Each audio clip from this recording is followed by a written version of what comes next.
안녕하세요. 행복한 안식일입니다. 은혜로운 찬양 감사드립니다. 나의 영원하신 기업, 생명보다 귀하다. 오늘 제목을 이걸로 하고 싶어요. 나의 영원하신 기업, 생명보다 귀하다. 오늘의 말씀의 주제와 너무나 분명한 일치를 보이고 있는 찬미였습니다.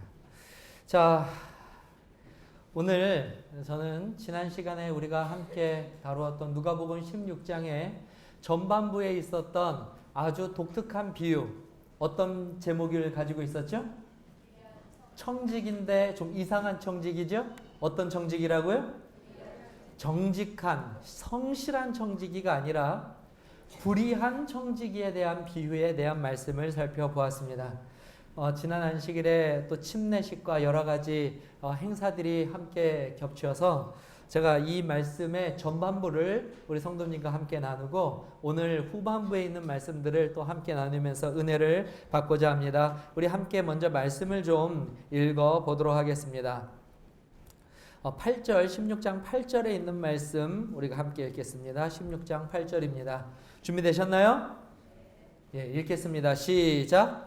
주인이 이 옳지 않은 청지기가 이를 지레 있게 하였으므로 칭찬하였으니 이 세대의 아들들이 자기 시대에 있어서는 빛의 아들들보다 더 지혜로움이니라. 아멘. 네. 지난 한 주 동안 저는 원치 않게 또 기대하지 못했던 아주 큰 여행의 기회를 가졌습니다. 저희 아버지가 그토록 가고 싶어하던 나라이기도 한데요. 저의 인생의 이 여행 계획 중에서는 없었는데 이 베트남을 제가 좀 갔다 오니까 좀 제대로 말씀드려야 되겠죠? 베트남이란 나라는 없답니다. 비엔남. 이 비엔남이라고 하는 나라에 다녀왔습니다. 그곳에서 참 많은 것을 보고 듣고 경험할 수 있었는데요. 사실 목회자다 보니까 갔다 와서 무엇이 가장 기억에 남냐라고 저에게 물어보시면 사실 매일 오전과 저녁에 저녁 시간에 그곳에 함께 하셨던 목사님들의 설교를 들을 수 있는 시간이 있었습니다. 버스에서 또 진행이 되고 저희가 또 숙소에서 진행이 되었는데요. 사실 이 목사님들의 설교를 들을 수 있는 기회가 많지 않았었는데 선배 목사님들의 아주 원 없이 5일 동안 밤낮으로 목사님들의 설교 말씀을 듣게 되어서 얼마나 즐겁고 또 기뻤던 시간인지 모릅니다. 특별히 한 목사님의 이 설교 가운데에서 제가 잊지 못하는 한 비유를 말씀해 주셨어요. 어느 날 목사님께서 누가복음 15장 탕자의 비유를 설교하셨대요. 안식일 날 이렇게 많지 않은 교인들 가운데서 이렇게 설교를 하시는데 목사님께서 특별히 이 탕자에 관하여서 15장 13절에 그 후 며칠이 안 되어 둘째 아들이 재물을 다 모아가지고 먼 나라에 가 거기서 허랑방탕하여 그 재산을 낭비하더라 라고 목사님께서 이 구절을 읽으셨답니다. 그리고 이 구절에 대해서 이제 설명하실 때 허랑방탕에 관하여서 목사님이 설교를 하시는데 말씀이 어느 정도 진행이 되고 있는데 갑자기 집사님 한 분이 앉아 계시다가 설교 시간에 갑자기 뭐라고 혼자서 말씀을 하셨냐면 근데 그 말씀이 좀 컸나 봐요. 교인들이 다 들었대요. 설교하는 목사님도 들었답니다. 갑자기 그 집사님이 이렇게 말씀하시는 거예요. 아휴, 나도 한번 그 돈이 있어서 허랑방탕하게 살아나 봤었으면 좋겠다. 갑자기 설교 도중에 그렇게 한탄을 하시더라는 겁니다. 목사님이 설교하시다가 말문이 갑자기 탁 막히셨대요. 네. 저도 그 이야기를 듣고 말이죠. 문득 드는 생각이 하나가 더 있었습니다. 여러분들은 어떻게 생각하십니까? 저는 사실 한 번도 그렇게 생각해 본 적은 없는데 그렇게 생각할 수도 있겠구나라고 하는 생각이 들었어요. 탕자가 말이죠. 아버지께 젊은 날에 말이죠. 어마어마한 돈을 받은 것입니다. 좀 더 실감나게 말하면 한 100억 정도 유산으로 받은 거예요. 그리고 나가서 어떻게 했습니까? 그야말로 말이 좀 그래서 허랑방탕이지 인생 정말 어떻게 사는 거예요? 오늘날로 말하면 인생 한 방 제대로 살아본 겁니다. 펑펑 쓴 거예요. 그 집사님이 그 설교를 듣다가 다른 거는 귀에 들어오지 않고 자신의 삶을 이렇게 돌아보니 차라리 나도 그 돈 좀 있어서 어떻게 살아봤으면 좋겠다고요? 한번 허랑방탕하게라도 한번 살아봤으면 좋겠다. 제가 목회를 처음 나왔을 때 인천중앙교회에서 한 젊은 여집사님과 좀 친분을 갖게 되었습니다. 이 집사님이 참 열심히 교회에서 사역을 하셔서 함께 참 호흡을 맞춰서 교회를 재밌게 했어요. 근데 어느 날 이 집사님께서 저랑 같이 식사를 하시는데 이런 말씀을 하세요. 목사님, 그때 전도사죠. 전도사님한테만 비밀인데요. 제가요, 복권을 굉장히 열심히 사고 있습니다. 그래요. 밥 먹다가 갑자기.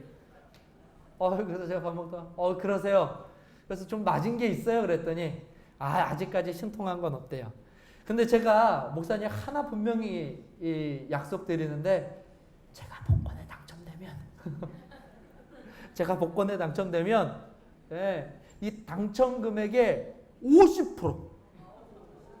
대단하죠? 2분의 1을 누구를 줘요? 얼마나 좋겠습니까, 그러면? 2분의 1을 전도사님 드릴게요가 아니라 2분의 1은 제가 교회에 다 헌금하겠습니다, 그러는 거예요. 야, 그분의 믿음이 대단해요.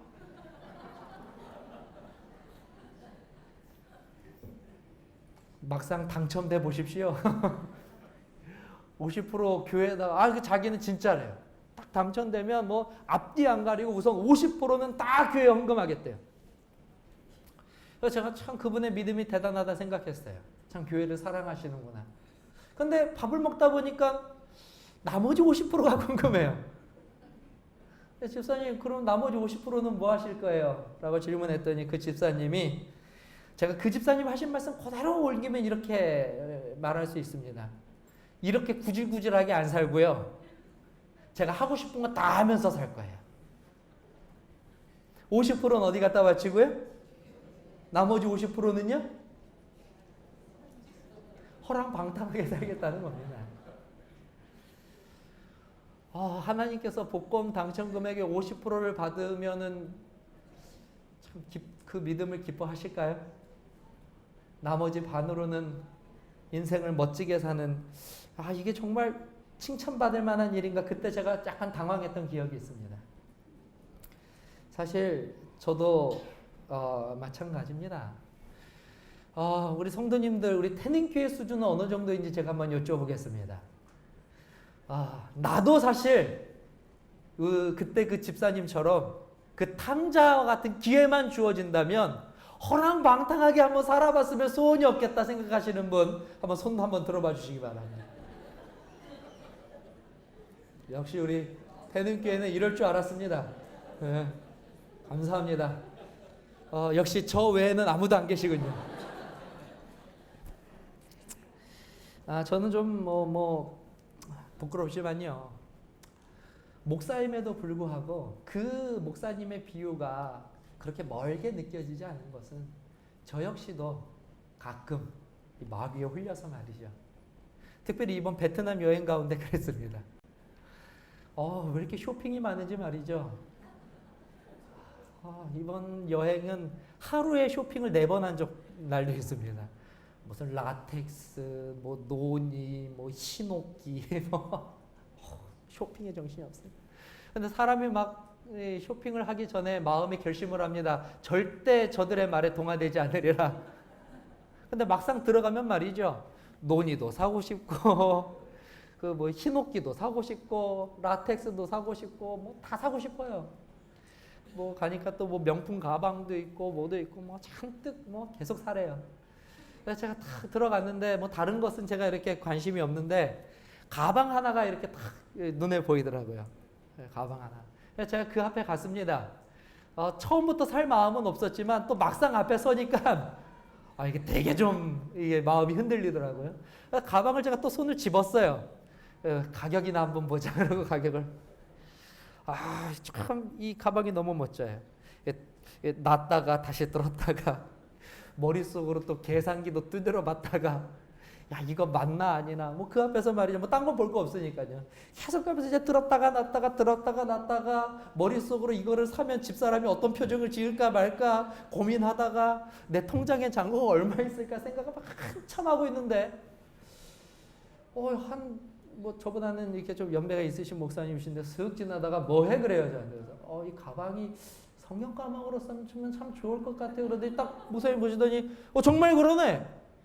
근데 가격도 안 보고서 가져가시는 거예요. 그러고서 그거를 다 계산하는 겁니다. 세속적으로 말씀드리면 막 빛이 나요. 그 목사님에게 막. 이야. 정말 묻지도 따지지도 않고 말이죠. 그 다음에 라텍스를 사러 갔는데 말이죠. 그 말을 얼마나 잘하는지 말이죠. 라텍스 없으면 저녁에 잠을 못 잘 것 같아요. 라텍스 없는 건 세상에서 가장 비참하게 사는 거예요. 끝나고 탁 나가지고 나오는데 누워보래요. 막 침대가 막 수십 개가 있는데 누워보랍니다. 안 사도 좋으니까 누워보래요. 정말 안 살 마음으로 누웠는데 웬일입니까? 이건 안 사면 못 베기겠어요. 이렇게 편할 수가 없어요. 그래서 제가 또 그래서 이렇게 하다가 가격이나 물어보자 그랬는데 뭐 이불이 그렇게 비쌉니까? 몇백만 원이래요. 근데 그 문제의 목사님이 여러분들 아실지 모르겠어요. 9cm, 15cm가 있어요. 15cm가 제일 비싸요. 탁 지났는데 편해 그래요 저한테. 목사님 너무 편한데요? 옆에 있는 사람한테 하나 주세요. 와 피치만 말이죠. 나도 인생 말이지 저렇게 우리 다 그런 생각들 한 번 정도는 해보고 살지 않았습니까? 그렇죠? 그 목사님이 잘못됐다는 것이 아닙니다. 오해하지 마시기 바랍니다. 그러나 오늘 성경은 분명 우리들에게 오늘 이와 같이 말하고 있습니다. 그것보다 더 중요한 삶이 있다고 말하고 있습니다.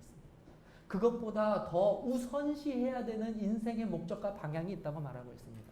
그것들에 투자할 시간과 재물과 노력이 있다면 오히려 그것들을 가지고 더 크고 위대하고 중요한 일에 사용해야 될, 마땅히 그래야 할 이유가 있다라고 오늘 우리들에게 이야기해 주는 것이 누가복음 16장입니다. 누가복음 16장이에요. 누가복음 16장을 이렇게 읽다 보면 우리가 지난 시간 오늘 새로 오신 분들도 계시니까 잠깐 복습의 말씀을 드리면 불의한 청지기는 어떤 자였냐면 주인의 재산을 잘 관리해야 되는 책임이 있음에도 불구하고 주인의 재물을 그야말로 허랑방탕하게 써버린 자입니다. 자기 게 아니에요. 근데 주인을 재물을 가지고 자기가 집도 사고 차도 사고 자기 자녀들 먹을 것도 사주고 월급도 받는데 말이죠. 소위 말해서 도둑질을 한 것입니다. 그러면서도 아주 뻔뻔하게 주인 앞에서는 아주 정직한 청지기인 양 살아갔어요. 그러다가 그것이 주인에게 들켰습니다. 그리고 주인이 그 사실을 알고 최후 통보를 하였는데 며칠까지 집배라는 것입니다. 해고 통지를 내린 거예요. 끝! 내가 다 알아버렸으니까 이제 더 이상 너에게 기회가 없다. 어떻게 너는 그럴 수가 있느냐. 해고 통지를 딱 내린 거예요. 그러자 이 통지를 받은 이 불의한 청지기가 듣고 나니까 이제 살아갈 막막해요. 이제 뭐 내일이면은 내가 쫓겨나면은 뭐 먹고 살 길뿐만이 아니라 이제 쫓겨나면은 주변에 있는 사람들이 그동안은 자신의 지위 때문에 막 했던 사람들이 뭐 할까요? 이제는 조롱할 것이 분명해요. 그것이 이제 두려워요. 이제 사면초가입니다. 그의 인생이 막바지를 경험하게 된 거예요. 그러자 이 불의한 청지기가 전공이 뭡니까? 이 불의한 청지기의 전공이 뭐예요? 불의함입니다. 그래서 이 불의한 전공을 최대한 살려서 먹고 살 길을 그가 생각해낸 게 뭐냐면 주인의 재산을 다 다뤘으니까 말이죠. 주인한테 돈 꾼 사람들이 있을 거 아닙니까? 다 불러요. 다 오라 그래요. 그러더니 뭐라 그러냐면 은밀하게 얘기해요. 얼마 껐어? 주인한테 1,000만 원 껐습니다. 내가 여기 지우개랑 여기 계약서 줄 테니까 빨리 지워. 그리고 500 적어. 내가 눈 감아줄게. 내가 있으니까 괜찮아. 지워가지고 뭐로 만들어줘요? 500kg. 아니 주인의 재산을 끝까지 못합니까? 불의하게 사용해요. 왜 그렇게 하겠습니까? 왜 그렇게 했어요?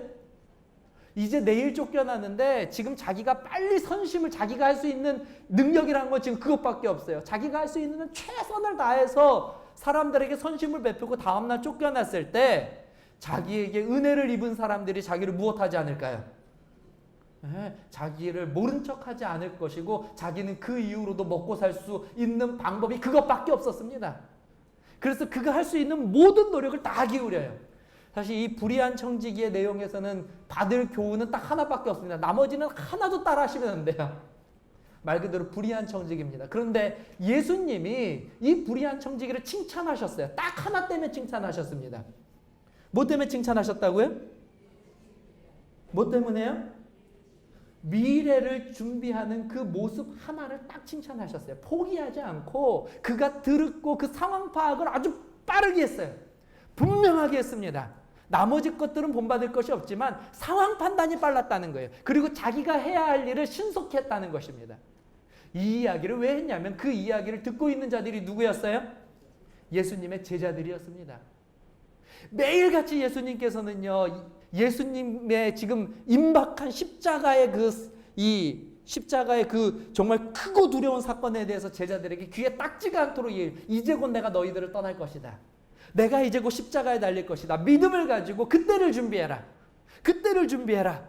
지금 그렇게 헛된 것을 생각할 것이 아니라 그때를 준비해라. 이제 몇 분 남지 않았다라고 예수님께서 말씀하시는데 제자들은 머릿속에 무슨 생각하냐면 예수님이 왕이 되시면 오른쪽과 좌측에는 누가 앉지? 지금 마땅히 해야 할 준비나 마땅히 해야 될 노력을 기울이지 않고 말이죠. 이 가룟 유다는요, 은 30을 벌려고 예수님을 팔려고 지금 뛰어가고 있어요. 지금 예수님이 뭐에 달리셔야 되는데, 십자가에 달려 돌아가는 고난을 당하셔야 되는데, 제자들은 다 엉뚱한 생각과 엉뚱한 일과 엉뚱한 것에 자신들의 시간과 노력과 관심을 다 갖다가 바치고 있다는 이야기입니다. 이걸 뭐라고 그러냐 한번 따라해 보겠습니다. 허랑방탕. 허랑방탕이요. 재물을 마음대로 펑펑 쓰는 게 허랑방탕이 아닙니다. 비싼 외제차 샀다는 게 허랑방탕이 아닙니다. 허랑방탕은 무의미하고 허무한 것에 내가 가지고 있는 시간과 노력을 갖다 바치는 것을 허랑방탕이라고 합니다. 내가 지금 곧 죽을지도 모르는데 그 죽음을 향하여 신속하게 달려가면서 아무 일도 하지 않는 것, 그걸 뭐라 그러면 허랑방탕이라고 합니다. 탕자가요, 왜 그가 아버지의 재산했을 때 허랑방탕이라고 했냐면 지금 그는 곧 무엇할 수밖에 없어요? 돼지우리에서 돼지 쥐엄 열매도 못 먹고 지금 비참한 지경에 놓여가는데도 불구하고 뭐하고 있어요? 대비하지 않고 돈을 오히려 더 펑펑 쓰고 있단 말입니다. 그게 허랑방탕이에요. 오늘 저와 여러분들은 허랑방탕하고 있지 않습니까? 이제 예수님의 임박한 재림이 우리들의 귀에, 우리들의 삶에, 우리들의 눈에 분명히 보여서 알고 있는데 저와 여러분들은 무엇을 위하여 저와 여러분들의 시간과 재물과 힘과 열정과 노력을 어디에 쏟고 계십니까? 예수님께서 그런 제자들에게 말씀하신 거예요. 이 말도 안 되는 비유를 봐라. 이 말도 안 되는 비유에서 이 정말 불의한 청지기도 미래를 위해서 준비할 줄 아는데 날마다 예수 그리스도의 재림을 외치고 임박한 심판을 알고 깨닫고 배우고 느끼는 사람들이 오늘도 무엇을 생각하고 있어요? 오늘도요? 어떻게 하면 내 재물을 더 불릴까? 어떻게 하면 내가 또 성공할까? 어떻게 하면 내가 더 편안하고 안전하고 인생 좀 누려볼까?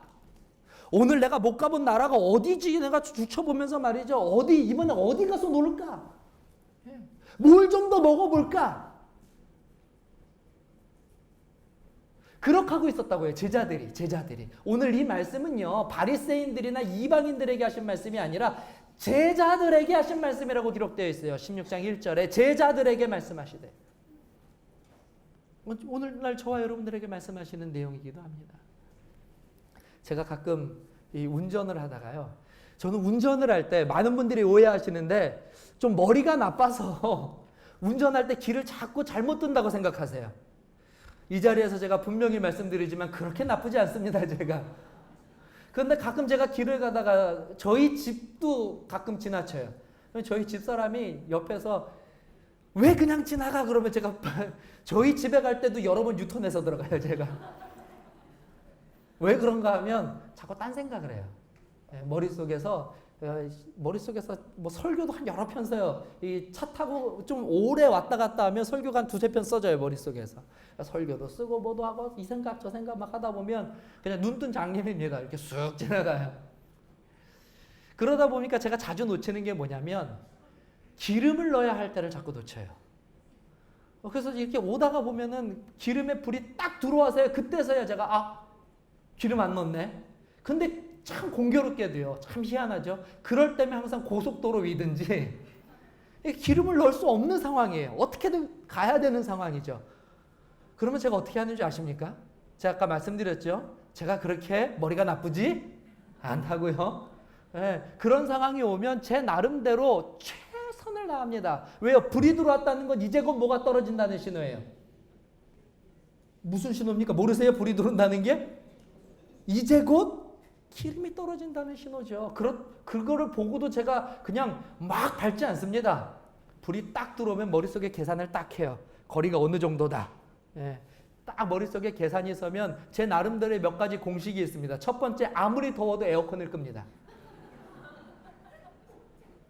최선을 다하는 거예요.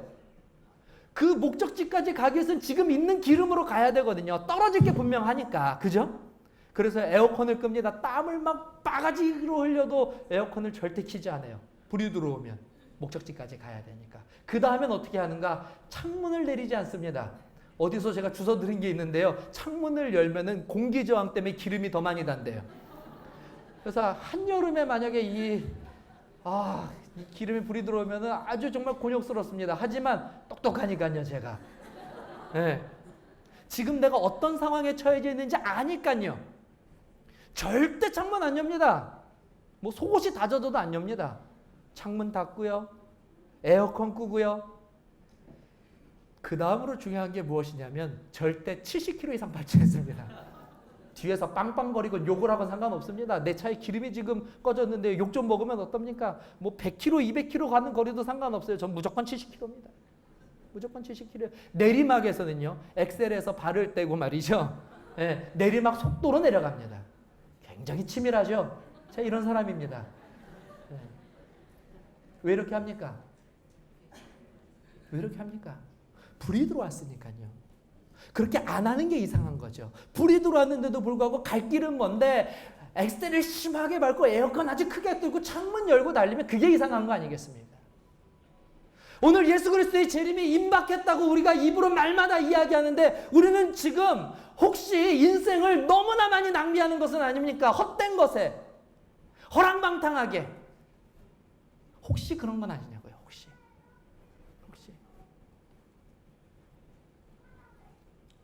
예수님께서 그거를 말씀하신 거예요. 오늘 다른 것이 아니라 그걸 말씀하신 거예요. 너무나 답답해서 말씀하시는데 오늘 지금 뭐라고 말씀하시냐면 이렇게 말씀하신 거죠.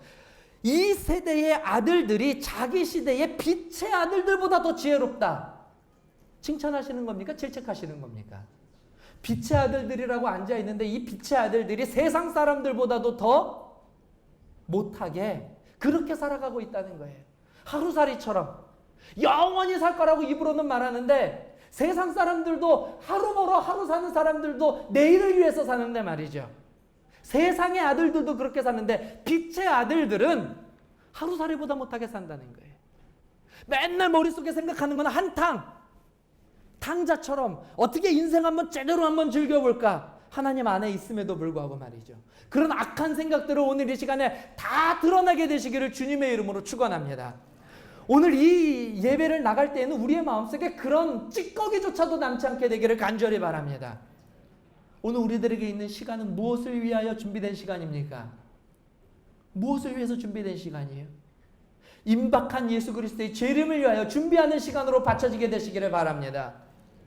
우리 아이들이 말이죠. 학원 가고 대학 갈 준비하고 취직하고 결혼할 시간들 다 빼고 나서 남는 시간으로 하나님 섬기는 그런 안타까운 모습을 보이지 않게 되게끔 우리가 노력해야만 한다는 사실이에요. 나에게 있는 재물을 말이죠. 집 사고 차 사고 뭐하고 다 했는데 그러고도 돈이 남았네 해가지고 하나님께 헌금하는 그런 소극적인 신앙이 아니라 말이죠. 나에게 있는 재물, 나에게 있는 시간, 나에게 있는 열정, 에너지, 힘 있을 때 무엇하는 것입니까? 있을 때 지혜롭게 대비하여야만 하는 것입니다. 있을 때 해야 돼. 있을 때. 예수님이 재림하실 시간과 그 날짜를 제가 이 자리에서 말씀을 드릴 수 있다면 얼마나 좋겠습니까? 그래서 제가 오늘 이렇게 또 설교를 하면 목사님 오신다고 또 설교를 또 하셨는데요. 다음 주에 올라가서 또 설교할 거면서 보고 듣게 되시기 바랍니다. 그 날짜와 시간은 우리에게 말씀해 주시지 않았지만 그 시간을 가리키는 그 마지막 초침이 얼마나 그 마지막 시간을 가리키기가 가까이 왔는지는 충분히 깨달아 알 수가. 우리 디모데후서에 있는 말씀 좀 읽어보겠습니다. 디모데후서 3장 15절입니다. 디모데후서 3장 15절입니다.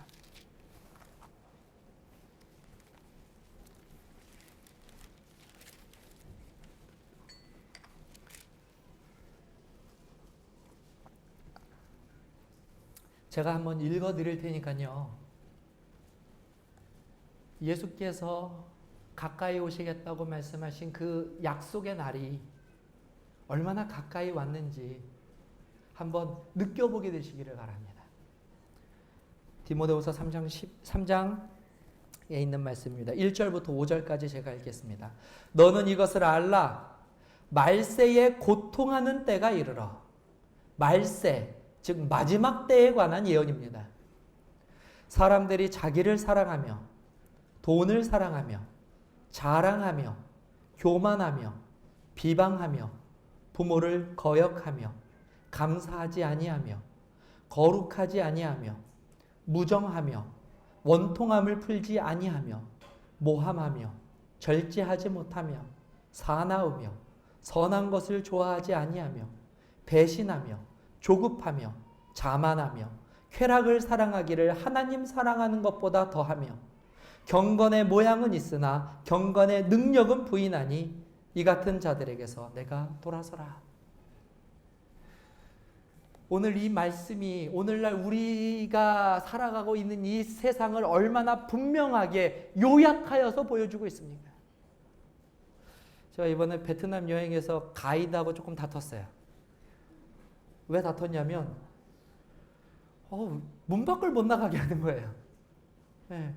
어떻게 좀 여행 일정과 조금 상관없이 자유시간에 어디 좀 이렇게 가려고 하면은 말이죠. 그렇게 자꾸 막아요. 근데 옆에서 협박을 합니다.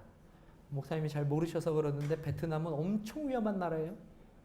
여기서 문밖만 나가면은 목사님 아이폰 가지고 계시죠? 아이폰 가지고 있으면은 때려서 아이폰을 뺏고, 뭐 사람들이 막 그렇대요. 그래서 나가면은 말이죠. 어떤 공포를 자꾸 심어주냐면 문밖만 나가면은 베트남 사람들이 저에게 달려들어서 저를 해야 할 것처럼 그렇게 공포감을 심어줘요. 나가면 안 됩니다. 나가면 안 됩니다. 절대 안 됩니다. 뭐 한 귀로 듣고 한 귀로는 흘리긴 하였지만 또 그 말이 아주 틀린 말은 아니겠죠. 공산주의에서 경제화가 돼가면서 사람들이 베트남 사람들 자체가 그런데요. 이제는 더 이상 사람으로서의 과거에 그렇게 따뜻하고 그렇게 사람과 사람 사이에 그런 정이 느껴지는 그런 세상이 더 이상 아니다라고 이야기합니다. 공산주의에서 뭐로 바뀌었는데요? 민주주의로 가고 있는데 오히려 살기가 더 각박하고 북부지방 사람들은 얼굴이 그래서요. 다 어떻게 하냐면 다 하나같이 다 표정들이 이렇게 굳어있대요. 무정하고 거룩하지 아니하고 감사하지 아니하고 자기를 사랑하며 돈을 사랑하며 자랑하며. 사랑하는 성도 여러분, 오늘 예수님께서 오늘 우리들에게 크게 외치시는 그 음성을 듣게 되시기를 바랍니다. 듣는 자는 깨달아서 알게 되겠죠. 이 말씀이 오늘 저와 여러분들에게 이루어지게 되기를 바랍니다.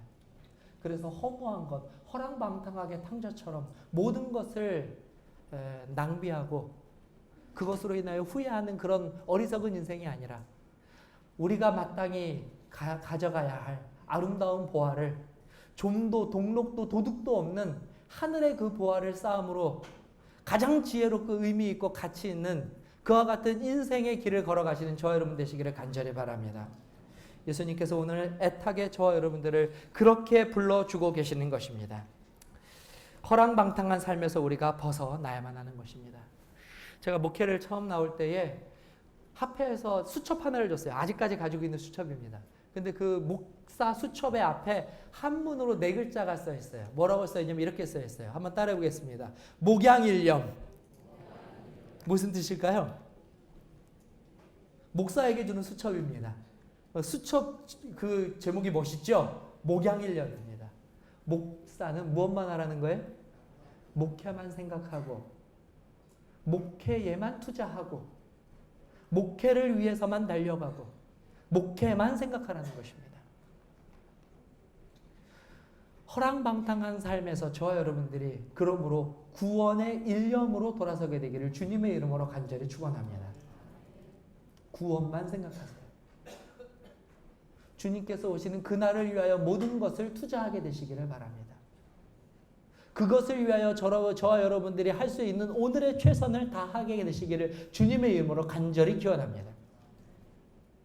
구원의 일념, 이것만이 오늘 우리가 할 수 있는 가장 최선 그리고 최고의 가치 있고 의미 있고 하나님께서 가장 원하시는 일임을 기억하시고 결심하시는 오늘 이 시간 저와 여러분들 되시기를 간절히 바라면서 말씀을 마치도록 하겠습니다.